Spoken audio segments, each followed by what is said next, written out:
Now, as COVID-19 closes down our normal daily lives, we're continuing to reach out to rural communities on Farming Today and reflecting how you're coping with the consequences, hearing from people working on farms and living in the countryside in our Farming Today diaries.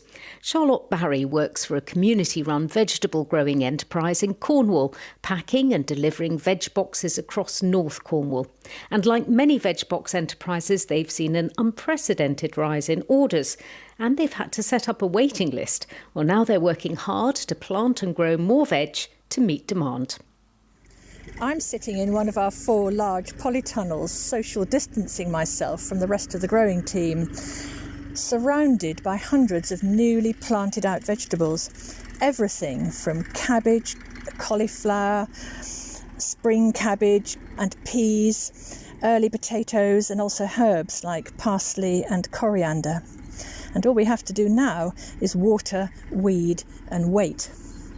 Now the weather's dried up at last, and the ground, for that matter, our growing team can get going with a vengeance outside, preparing our no-dig beds, ready for all the seedlings that we're gradually hardening off as we sow more to follow on. As food growers, we're taking the government guidelines on coronavirus really seriously.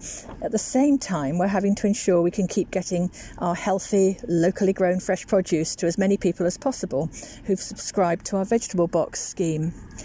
We're a not-for-profit community interest enterprise, so rely on growers who are paid, but also rely heavily on volunteers. They help with the growing, they do picking and packing, they do all kinds of things, in fact. And although social distancing can be maintained outside, our first big test last week was on picking and packing day. Normally as many as half a dozen of us squeeze into the packing shed to get the boxes filled, while other members are working in teams outside and in the polytunnels to harvest veg like, at this time of year, purple sprouting broccoli or kale and salad leaves and possibly radishes. And so last week it was a case of me in the packing shed, Bridget in one polytunnel harvesting leaves, Jane in another polytunnel harvesting salad leaves, Claire on her own in the seeding tunnel packing the salad leaves, Fiona outside picking purple sprouting broccoli, and Mark getting ready to make the delivery in his electric van, along with all the social distancing he's got to think about and the frequent hand washing that we're all having to do. Charlotte Barry there in North Cornwall with a very vivid picture of how she's distancing and working at the same time. Now we're going to stay in the southwest because as exports dry up, restaurants and pubs are forced to close and supermarkets shut their fish counters to free up staff. UK fishermen are struggling to find a market for their produce. The team at Brixham Fish Trawlers runs the daily auction at Brixham Fish Market. Our reporter, Rachel Lovell, met up with Managing Director Barry Young to hear what's been unfolding. We've probably seen, I would say, within a week, probably a 50% reduction in price, which, for a fisherman, is hard to stomach, but we do understand that everybody's in the same situation. On a typical day, we probably have 20 to 30 tonnes of fish a day, 40 tonnes on some days. What's stopped the sales of fish for us is the demand. People are not going out. It is a bad thing for us that restaurants have closed. And if people are not going in to these eateries or pubs, restaurants, we're not selling the product. But stuff that can be frozen is being put into freezers at a lot lower price. But still, bills still need to be paid. There's big insurances, big repayments to be made on these vessels. But also we need to consider as well, obviously, fuel. Fishermen burn lots of fuel. And the fuel price, is coming down slowly, but not as dramatically as the fish prices, where the fish prices have dropped 50% in the last week. The fuel price hasn't dropped 50% in the last week. There's a big cry out from the fishermen at the minute to, can we do something with the fuel price? Get some sort of subsidy, whether the government give us fuel for free for a certain while so that we can still feed the nation. And, that's some of the things that are being looked at the minute. So what would you need to happen to help get all this fish to the doors of the people who need it, who are in isolation or can't, don't live near the coast?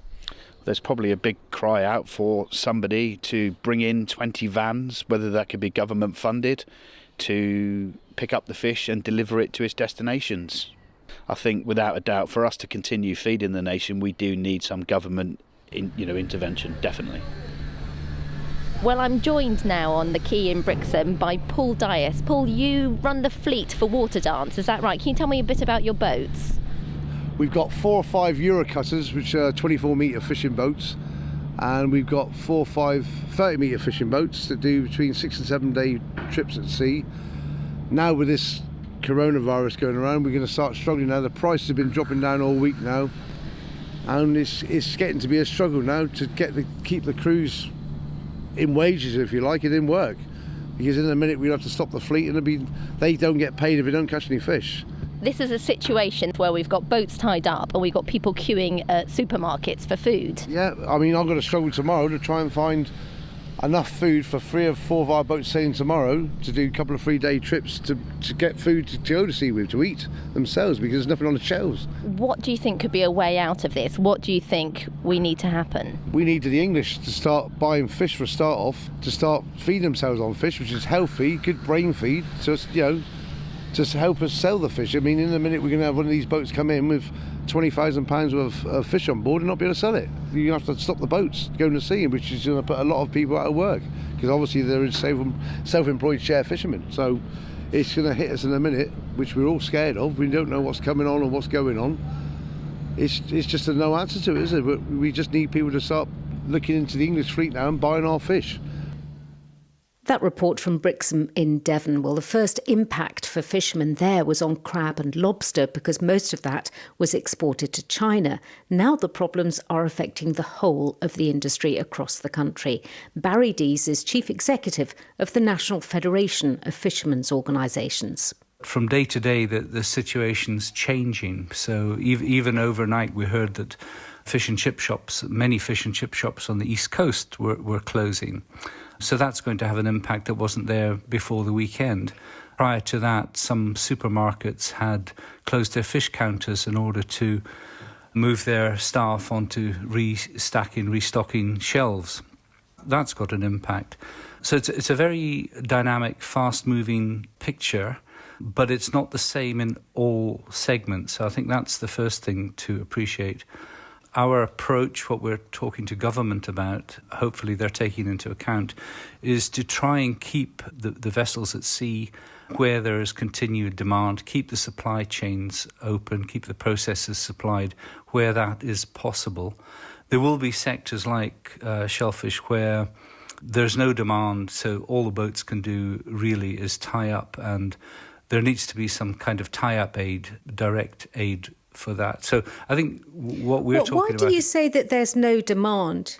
Couldn't they sell that product to the British population?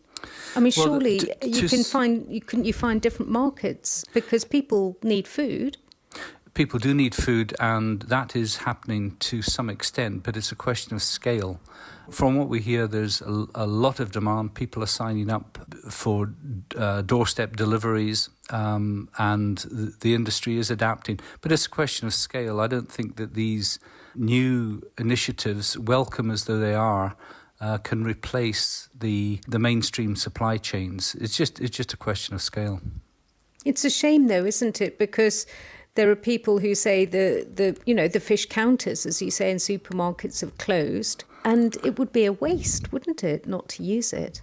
Yes, and so you have a situation where boats may be having to tie up, and yet people want the fish. How to make them meet up in the middle. Depending on how long the crisis goes on, we could see structural changes, long-term structural changes triggered by this. It's huge. And to be fair, I don't think anybody really knows where this is going to end. We're just trying to find, but talking to government, talking to the industry organisations to find a way through. One of the main problems we have is, of course, this big support measures for wage earners. But of course, a lot of fishermen are share fishermen. They don't receive a wage. They receive a proportion of the profit from each trip on a trip basis. They're share fishermen, and therefore self-employed and excluded from the package that is there. So one of the things we need to do is design a package of support for them that takes into account the particularities of the fishing industry. Barry Dees from the NFFO. And I just want to say thank you for all your emails and messages to us about the programme and telling us how you're managing. We'll be airing some of your views in our Saturday programme, so please do keep them coming.